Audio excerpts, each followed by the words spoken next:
Rupa-rupa kejadian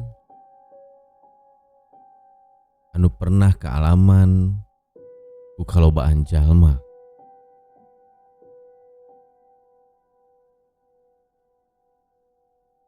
Terlepas kitu oge kuring kungsi ngalaman kejadian anu nepikeun ka ayeuna moal bisa kapopohokeun. Ngaran kuring Dian. Kejadian ieu kaalaman ku kuring basa kuring keur SMA. Nyaeta basa keur studi tur ka Jogja. Caritana poe eta kuring jeung reng-rengan ti sakola rek indit ka Jogja 3 poe 2 peuting. Total babaturan anu rek indit ka Jogja ti sakola kuring kira-kira aya 4 beus.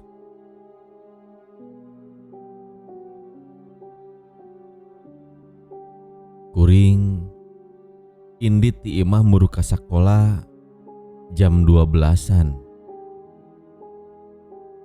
Sabab kabeh murid teh kudu ngarumpul heula di sakola saacan jam 1. Kusabab rek aya arahan heula.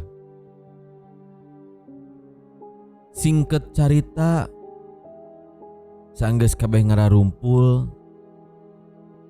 tuluy dibere arahan ti guru-guru, kuring jeung reng-rengan ngabring ke tempat parkir bus rombongan kuring. Kira-kira aya kana jam 2 beurang bus teh mimiti indit. Salila di perjalanan kaayaan di jero bus kuring teh rame. Aya anu nyanyian, aya anu ngarobrol, oge aya nu keur popotoan. Ari kuring mah ngan saukur cicing bari ningali kaluar. Kusabab kabeneran kuring diuk di kursi anu gigireun kaca.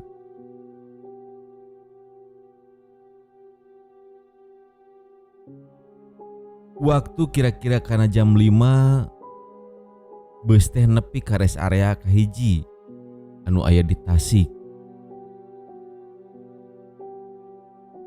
Di rest area ieu rada lila eureuna.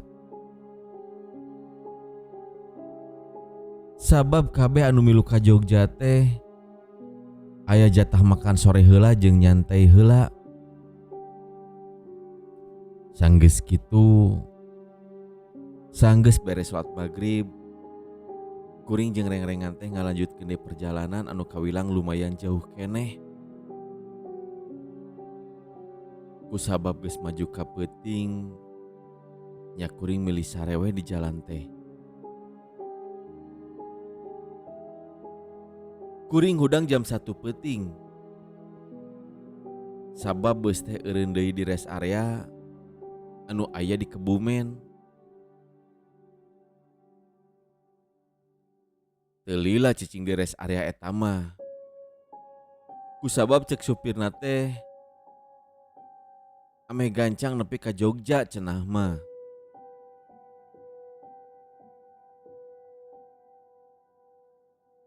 Teu sababaraha lila nya kuring ge neruskeun deui sare. Kusabab tunduh keneh. Singket carita, kuring jeung reng-rengan geus nepi ka rest area terakhir. Nyaeta rest area anu aya di Jogja.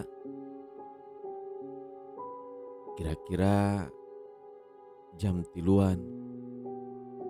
Sanggeus mobil markir bener, kuring jeung babaturan kuring turun tina bus. Aya anu langsung kacai, aya anu sare heula, aya oge anu beberes. Kuring langsung muru kacai anu maksud rek mandi, tuluy ganti baju, Sabab dina jadwal kira-kira jam 8 teh rombongan rek aya kunjungan heula ke tempat anu bersejarah.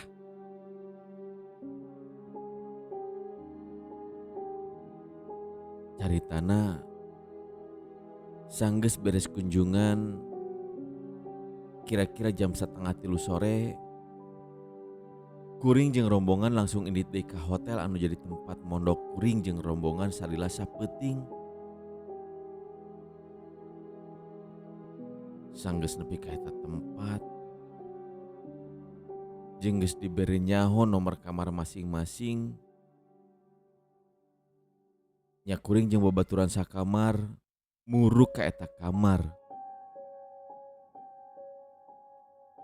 Kamar anu ditempatan ku kuring jeung babaturan kuring teh ayana di lantai hiji, deket ka lobi hotel, hareupeun kolam renang.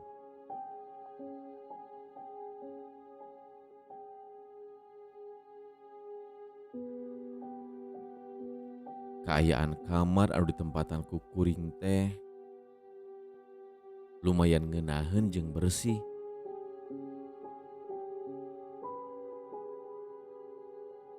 Kuring jeung babaturan kuring meresan heula barang anu maksud rek dipernahkeun heula supaya ngeunaheun ka tempona. Sanggeus beberes, kuring jeung babaturan kuring niat rek renang. Kira-kira jam 4-an, kuring jeung babaturan kuring renang. Bari biasa we, campuran hareureuy teh.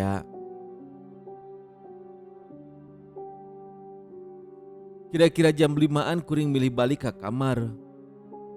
Kusabab geus lumayan lila kuring renang teh. Jeung rencanana sanggeus isya teh kuring jeung rombongan rek jalan-jalan ka Malioboro.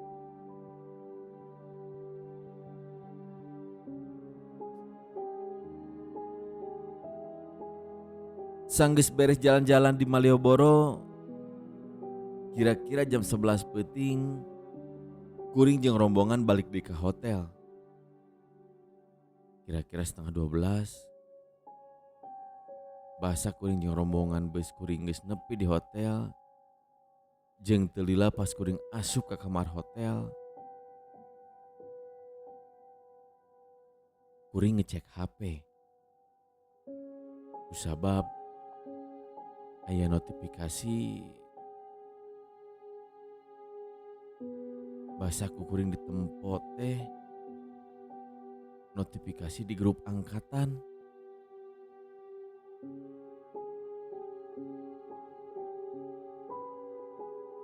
Nya eta ti wali kelas kuring anu eusi WhatsApp-na teh ngomong yen ka budak lalaki tong sok ngagedoran kaca kamar anu aya di lantai 2. Kuring ngerasa aneh. Iraha barudak lalaki ngagedoran kaca. Kusabab posisina anu karek nepi ka hotel teh beus anu ditumpakan ku kuring.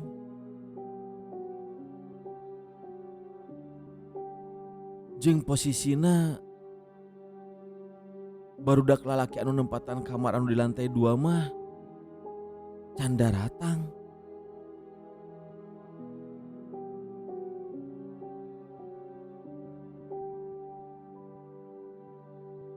Ya otomatis budak lalaki anu dimaksud teh kuring jeung babaturan kuring anu kamarna aya di lantai hiji.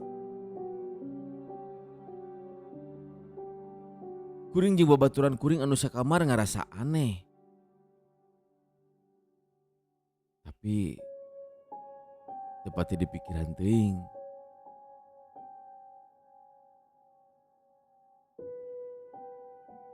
Cek kuring eta mah rarasaeun si ibu nu jadi wali kelas kuring.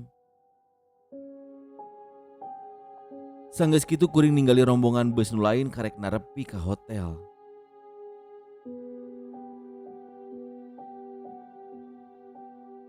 Kusabab kuring jeung nu jadi babaturan teu bisa sare, nya akhirna mah kuring ngarobrol.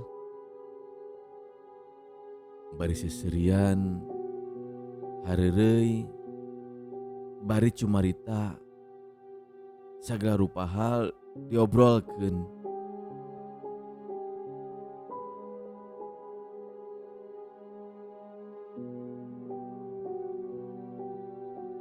Teu katinggaleun babaturan kuring oge manehna nyarita hal-hal anu mistis anu maksud mah babaturan nu lain teh sarieunun. Teu lila kuring jeung babaturan kuring mutuskeun rek sare. Kusabab waktu geus nunjukkeun kana jam 1 peuting.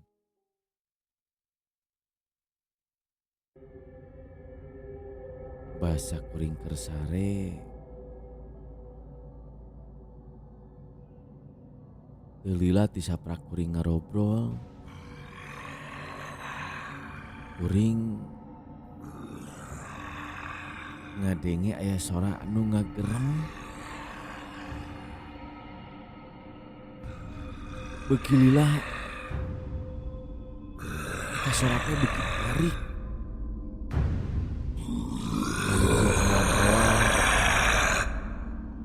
Kuring ngadenge sora anu ngagerowan ngaran kuring. Udang, Yan. Yan. Udang, Yan. Tempo itu si Yogi, gulungan kesurupan. Naon? Basa kuring hudang. Nyaan wae. Kuring ninggali si Yogi. Keur ngagerem dina luhureun kasur. Bari siga nu ambek. Ningali siga kitu, kuring jeung babaturan anu seje nyampeurkeun ka si Yogi. Anu maksud rek nyadarkeun si Yogi.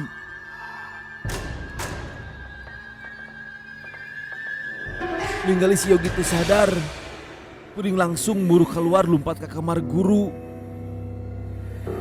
Kuring ngabejaan ka guru kuring yen si Yogi siga anu kasurupan. Teu lila guru-guru jeung kuring lumpat muru nyampeurkeun ka si Yogi. Pas ka kamar deui, kuring ninggali si Yogi keur dicepengan ku baturan kuring anu lain. Kusabab cenah manehna teh ngamuk siga teu narima guru kuring datang. Si Yogi dicagerkeun ku guru kuring. Guru kuring oge nitah ka kuring jeung anu sajena pembacaan sabisa-bisa.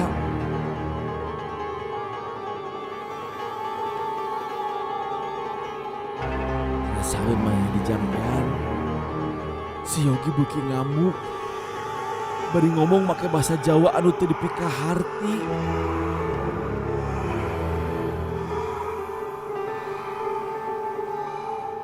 Sanggeus kitu, kira-kira aya kana setengah jam, si Yogi kakara bisa cager deui. Kusabab eta makhluk anu asup ka si Yogi teh rada bandel, jadi hese dikeluarkeunna. Sanggeus tenang, guru kuring ngomong yen eta makhluk anu asup ka si Yogi teh cenah anu aya di hotel ieu. Manehna ngarasa kaganggu. Kusabab kuring jeung babaturan kuring nu lainna mijah teuing. Jeung manehna teu narima. Sabab kuring jeung babaturan kuring teh teu amit heula. Tidinya kuring jeung babaturan kuring langsung cicing bari menta hampura moal kitu deui. Atuh tina pangalaman eta, kuring sadar rek di mana-mana oge tempatna